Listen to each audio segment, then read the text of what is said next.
Hi viewers, my name is Zambia. Welcome to this special program of the Human Rights Commission, and we'll be discussing the Universal Periodic Review Program. To help me discuss this particular topic today, I have two gentlemen, of course coming from the Human Rights Commission itself. The Chief of Research and Planning, Mr. Foster Hamuyube. How are you? Fine, thanks, and we're happy to be here. All right. I also have Lisbon Jamwe, who is the Principal Planning and Collaboration Officer. Welcome, and how are you? Fine, thank you. How are you? I am okay. And how are you to the viewers? Right. So remember that this is your award-winning channel of choice, Muvi TV. We'll get straight into this particular program, discussing the Universal Periodic Review Program. Now, when you look at the Universal Periodic Review, it's basically a mechanism that came in to take up a universal approach, where all nations were to be reviewed in terms of the human rights situation. The issue is, when you look at the treaty bodies, only those countries that had ratified a particular treaty was the one that was accountable. And as such, they would only monitor the human rights situation in those countries. But when you look at the Universal Periodic Review, it doesn't look at those countries that have ratified. It looks at only all those that are UN member countries. They would be reviewed, and then they would take into account of all the human rights treaties and many other instruments that look at human rights issues. Right. At this point, I'd like to arrive at the issue and perhaps try and understand the involvement of other stakeholders, especially that, you know, this is somewhat a state-driven agenda. Yes. Basically, the Universal Periodic Review is a state, it's an intergovernmental bilateral mechanism where countries are reviewed on the human rights record by other countries. Yes. And as such, there are so many stakeholders. And just by the design of the mechanism itself, it was meant to facilitate full participation of stakeholders. Unlike these other mechanisms that do not really allow for participation of stakeholders, this mechanism allows participation of stakeholders. And when we are talking about the stakeholders, we are talking about the state itself, because it's a state-driven mechanism in the first place. And secondly, it also involves civil society organizations or NGOs. It also includes stakeholders such as ourselves, as the Human Rights Commission, as as custodians of this struggle to improve the human rights in the country. Okay, let's perhaps talk about the objectivity of the actual monitoring system and the reports thereafter, because if it's state-run, if you will, obviously I would want a good report about myself, and perhaps I would point to people that would give a good report about myself. How much autonomy really is given to the stakeholders or the process itself? How much autonomy is given to the process itself to ensure that a correct reflection of the actual human rights status in that particular country is what is given in the report? Yeah, when you look at the principles of Universal Periodic Review, one of the principles states that information should be objective and reliable. To make this easier, they've given a leeway to stakeholders to as well come up with their independent report, which they can submit to the working group, basically on the situation of human rights in the country. And you'll find that when you look at stakeholders, each stakeholder maybe is specialized in a particular issue. They are free to come up with an independent report specifically outlining on those issues that they're handling and send to the working group. And that becomes one of the reports that the working group look at when they are reviewing a nation. Because there are three things they look at. One, a national report. Then they as well look at a summary of stakeholders' reports, and these are independent reports. And then at the same time, they look at the UN comparison. When you look at the UN comparison, their UN country team, they as well come up with a report of the human rights situation in a country. And at the same time, there are those that I mentioned earlier on that are under the special procedures, special rapporteurs. The special rapporteurs, they come up with the reports and they submit to the UN, and many other reports relating to the country that are under the UN. Therefore, a national report should be in a position to give us objective and reliable information, because it will be mirrored against these other reports. Therefore, these stakeholders, they have the freedom to submit independent report without necessarily requiring their content to be censored by the state. Right. Now, just as we get to that particular matter, there is the issue, for example, in this country of the CRIPE or the Access to Information Bill. Now, if people do not have as much access to information, how then would they know about what the current status is about particular matters, and how then, even if they're stakeholders, would they be able to give information based on those particular matters? Well, it's quite unfortunate that the Access to Information Bill hasn't been tabled before Parliament yet.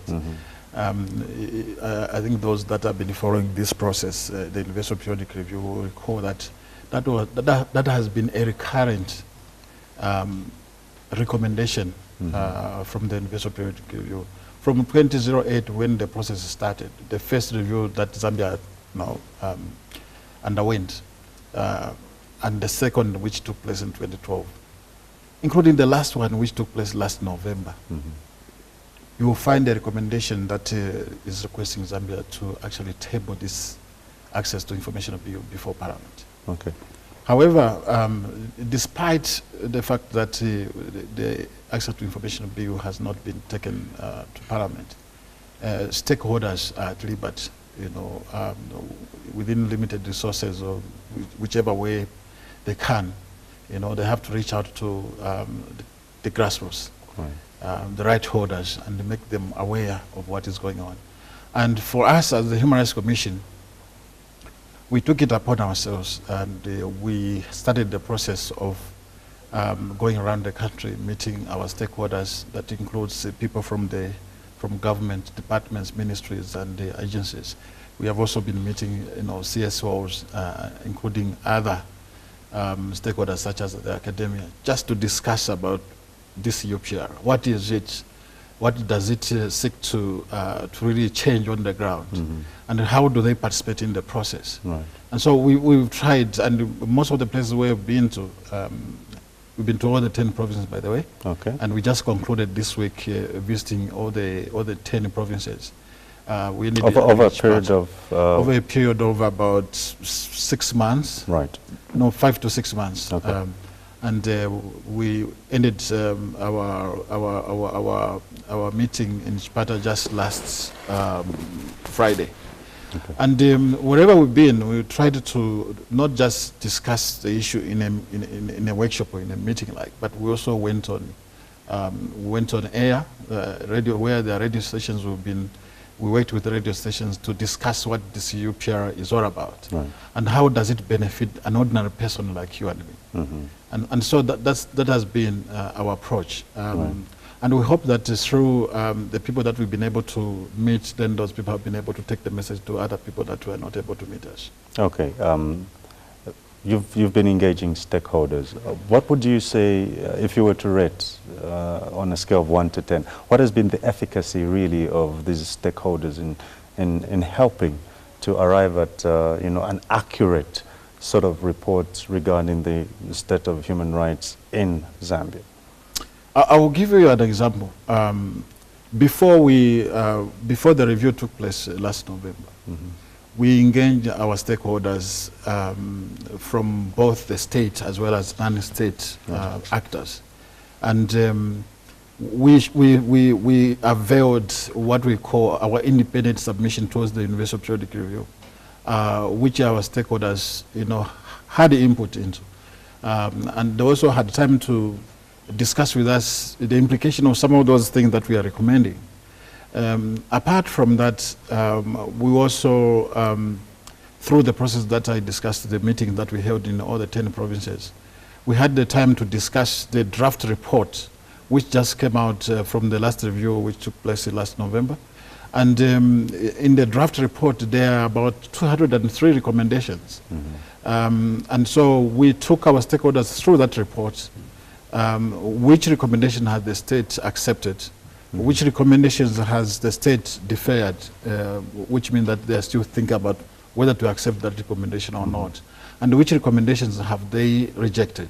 Right. And basically the idea was before the final adoption of this report next March, 16th March in Geneva, we should be able to engage the government and discuss with them why they should accept more of those recommendations. Because we feel as the Human Rights Commission, they should accept more of those recommendations. By the way, about 111 out of the 203 recommendations, 111 recommendations were rejected by government. Okay. And so what we are saying through these engagement with stakeholders is that that is too much a number. Okay, again, 111 out of how many? 203. Over a period of, is this since the establishment of the UPR, or is this just for just for the last review, which took for the place last review? November. Okay. And Yes. do you have the statistics for Zambia has been reviewed how many? 3 times? 3 times. 2008, 2012, and 2017, which Yes. will form my next question. But Yes. from the 3 reviews, how many recommendations were made, and how many of those were approved? In 2008, we had about 38 or 39 recommendations, out of which is it 27 were accepted? 23? 23%. 23% of those 23%. recommendations were accepted in Okay. 2008. In the 2012, we had 127 recommendations, and 24% of those recommendations were rejected. However, this time around, the last review, the third review, out of 203 recommendations, 55% were rejected. So you can see that the number of recommendations that were rejected this time around are just astronomical. Yes. From 23%, from 24% in 2012 Rejection to to 55% rejection rate. Everybody, when we looked at those numbers, really, we said probably there's something amiss here, because we expected the numbers to, to be within the normal range, perhaps below 30%. Right. But 55% is too much. And when you look at the actual recommendations that were rejected, you can clearly see that, that some of those recommendations are similar to some of the recommendations that we have accepted before, either in 2008 or 2012. And this perhaps will ease my mind, because I remember that going towards the 2016 general elections, for example, there was the issue of the amendment of the Constitution, and there were issues revolving around, no, we shouldn't do this because we have a workable Constitution, and there were so many arguments. And then now we are getting back to this particular matter, which we rejected earlier on.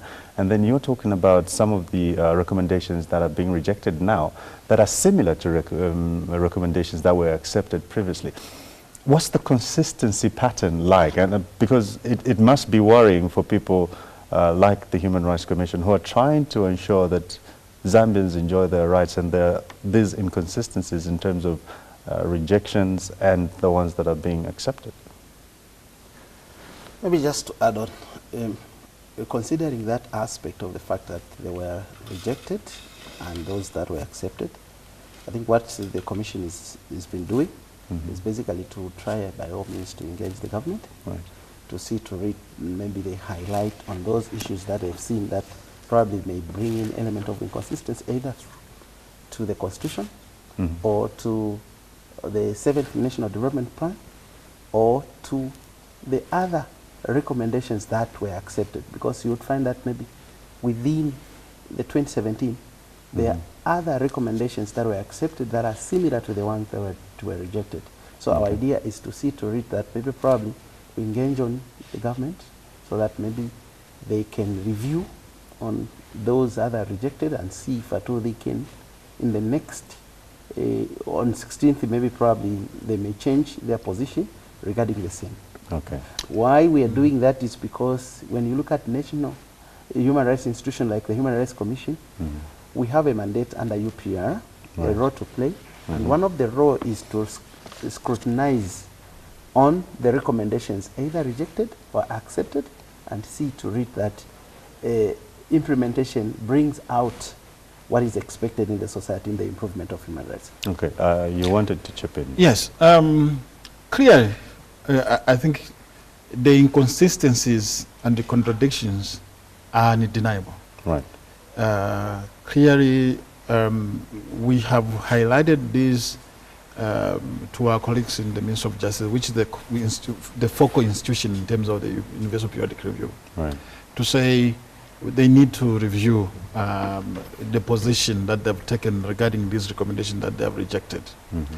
And we have not ended up there. We have actually, as a national human rights institution, we do not just have the mandate, to investigate and just to, to advocate on the sides.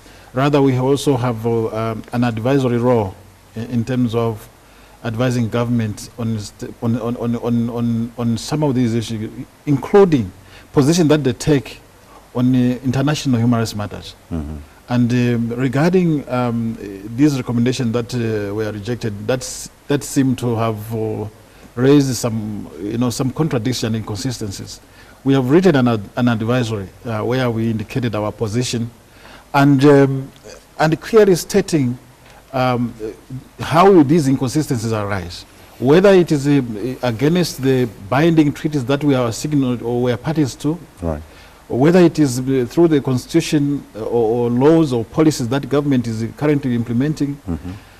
We clearly stated those so that then there's no misunderstanding as to why we are arguing for accepting those recommendations. Right. It should be based on actual reasoning that is clearly understandable, and the reason that even government, when they look at them, then they begin to understand that actually there's a clear inconsistency and the contradiction. Okay. Could you give us an outline of some of the recommendations that were made and which ones were either accepted or rejected, and perhaps point towards some of those inconsistencies?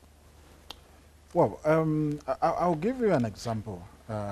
Let me give you a very interesting example of one recommendation that is accepted and a similar recommendation or two similar recommendations that are rejected in the same report. Mm-hmm. And the one very good example is recommendation number 6.4. And recommendation number 6.4, which is an accepted recommendation, by the way, it reads as follows: reform the Public Order Act, and that law enforcement agencies are instructed to uphold the act without political bias. That one is accepted. It is accepted. It was made by Norway. Right. And it was accepted. In the same breath, let me just give you now, on the other side, on the flip side, those that were rejected, but similar to the one that I read. Right. And a good example is recommendation number 8.67, which reads as follows: ensure that freedom of association and right to peaceful assembly are respected and protected, to include promoting better implementation of the Public Order Act. Better implementation of the Public Order Act. That one is rejected. And when you look at the recommendation that I read earlier, which was accepted, mm-hmm. it has two sides. Yes. It talks about reforming the Public Order Act as a piece of legislation. Right. But also it also says and instructs enforcement officers, law enforcement officers, to enforce the Public Order Act without political bias. Mm-hmm. And here we are talking, it talks about the same thing. Right. First of all, reform the Public Order Act, and secondly, ensure that implementation of the Act is better. Right. Another one, another recommendation that is similar is recommendation number 8.70. And it says, reform the current Public Order Act to include measures that fully uphold the rights to freedom of expression and peaceful assembly, making it more conducive to political participation by all Zambians, and ensure that enforcement of the Act is consistent with Zambia's human rights obligations, including through training of its security forces. When you look at these three recommendations, they are talking about the same thing. One is accepted, two, actually there are more than two, are rejected, which are similar to 6.4. Mm. And so we are saying this is inconsistency. Right. Secondly, it's a contradiction. You cannot have similar recommendations. Sitting in the same report, one recommendation is accepted, the others are rejected. And so I think when you look at recommendations from 8.1 up to 8.111, which are 111 recommendations that were rejected. We have so many recommendations, so many. I think in my own assessment, 3/4 of those recommendations that sit under 8, which means that they were rejected, should have been accepted in the first place. Right. So allow me also to understand perhaps now, based on what has been accepted, what has not been accepted, and the inconsistencies therefrom, what the outlook for Zambia's human rights record is on the international scene. Maybe, first of all, I just want to make it very clear that this is a draft report, which means that the state still has a window of about a fortnight or so, in which they can change their mind and accept some of these recommendations. And I'm glad to say this, because I've had interaction with my colleagues at the Ministry of Justice.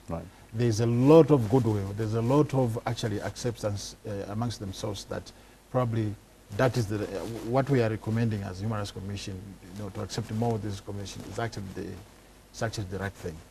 And in this regard, the Human Rights Commission has actually engaged the ministry at a much more higher level.